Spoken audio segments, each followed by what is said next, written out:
అప్పుడు యాకోబు నీ పేరేంటంటే అయ్యా నీ పేరు నా యాకోబు అయ్యా అని చెప్పాడు. కాబట్టి ఎప్పుడైతే యాకోబు తొడగూడు సడలిందో అప్పుడు దేవునికి లోబడ్డాడు. దీని గురించి మనం తెలియజేసుకుంటే, దేవుడు శిక్షించక ముందే ఆయన యొక్క వాక్యానికి లోబడుట మంచిది అని మనం తెలుసుకోవాలి. కాబట్టి దేవునికి లోబడాలి, దేవుని యొక్క వాక్యానికి లోబడాలి. దేవుని యొక్క వాక్యానికి మనం విధేయత చూపించి, దేవుని ప్రేమించి విధేయత చూపించి, దేవుడు దెబ్బ కొట్టక మునిపే మనం సరి చేసుకోవాలి, మన ఆత్మీయ జీవితాన్ని సరి చేసుకోవాలి. కాబట్టి దేవుని కనుక లోబడకపోతే తప్పకుండా శిక్షిస్తాడు అని. అది ఎందుకు శిక్షిస్తాడంటే కోపంతో కాదండి, క్రమపరచడానికి దేవుడు శిక్షిస్తాడు. క్రమపరచడానికి కొన్ని దేవునికి పనికిరాని మనలో కనుక ఉంటే వాటిని క్రమపరచడానికి దేవుడు మనను శిక్షించేటువంటి వాడుగా ఉంటాడు. చూడండి, హెబ్రీయులకు రాసిన పత్రిక 12వ అధ్యాయము 5వ వచనము. హెబ్రీయులకు రాసిన పత్రిక 12వ అధ్యాయము 5వ వచనాన్ని చూస్తే, నా కుమారుడా, ప్రభు శిక్షను తృణీకరించుకము, ఆయన నిన్ను గద్దించినప్పుడు విసుకకము. ప్రభు తాను ప్రేమించిన వానిని శిక్షించి తాను స్వీకరించు ప్రతి కుమారుని దండించును.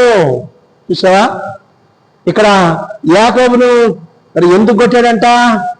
యాకోబును ప్రేమించాడు కాబట్టి యాకోబును దండించినట్టుగా మనం ఇక్కడ చూస్తా ఉన్నాం.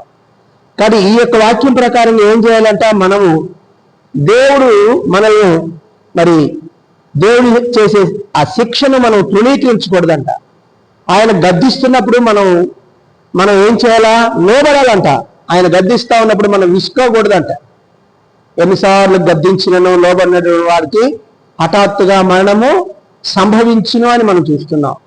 కానీ దేవుడు వాక్యం ద్వారా గద్దించినప్పుడు, ప్రార్థన ద్వారా గద్దించినప్పుడు, అనుదిన వాక్యం ద్వారా గద్దించినప్పుడు మనం ఏం చేయాలంటే మరి విసుకోకుండా మరి దేవునికి లోబడాలి. మనం ఏం చేస్తామంటే ఎప్పుడైతే చెప్తారో, ఎవరైనా చెప్పినా కానీ వాక్యం ద్వారా వాక్యం మాట్లాడినా కానీ అట్లా ఇట్లా కానీ చెప్పినా కానీ తిరిగి మనం వెంటనే అయ్యా నీ చూసుకోయా, నువ్వు ఎట్లా ఉన్నావని అంటాం. అదే మనం తప్పు అన్నమాట. నిజమైనటువంటి దేవుని బిడ్డలైతే అప్పుడు ఏం చేస్తారంటే, ఓహో నాలో ఈ లోపం ఉంది కానీ అని ప్రార్థన చేసి దేవుని దగ్గర మనము క్షమాపణ అడిగేటువంటి వారంగా ఉంటాం. దేవుడికి సరి చేసుకోమంటున్నాడేమో అని సరి చేసుకునేటువంటి వారంగా ఉంటాం. కానీ మరి మనం అలాగే ఎదురు తిరిగి మాట్లాడేమంటే మనం దేవునికి లోబడినటువంటి వాళ్ళని. యాకోబు దేవుడు చెప్పి చూశాడు. దేవుడు ఎంత చెప్పినా కానీ పోనీయమంటే పోనీటోలా, చెప్పి చూశాడు దేవుడు, పోనేవాళ్ళ. అలాగే దేవుని వాక్యం మనల్ని గద్దించినప్పుడు, దేవుని వాక్యం మనతో మాట్లాడినప్పుడు మనం దేవునికి లోబడాలి. అందుకనే దేవుని చేసే శిక్షను తృణీకరించొద్దు అని చెప్పేసి అని అంటున్నాడు. ఆయన నేను గద్దించినప్పుడు విసుకకము. కాబట్టి మనం చూస్తాం, ఎన్నిసార్లు వాక్యం గద్దించిన మనం విసుక్కుంటాం. అబ్బా పొద్దుగులు నేను ఇదే చెప్తున్నాడు, పొద్దుగులు ఇదే వాక్యం వస్తుంది, పొద్దుగులు ఇదే అని చెప్పి మనం విసుక్కుంటా ఉంటాం.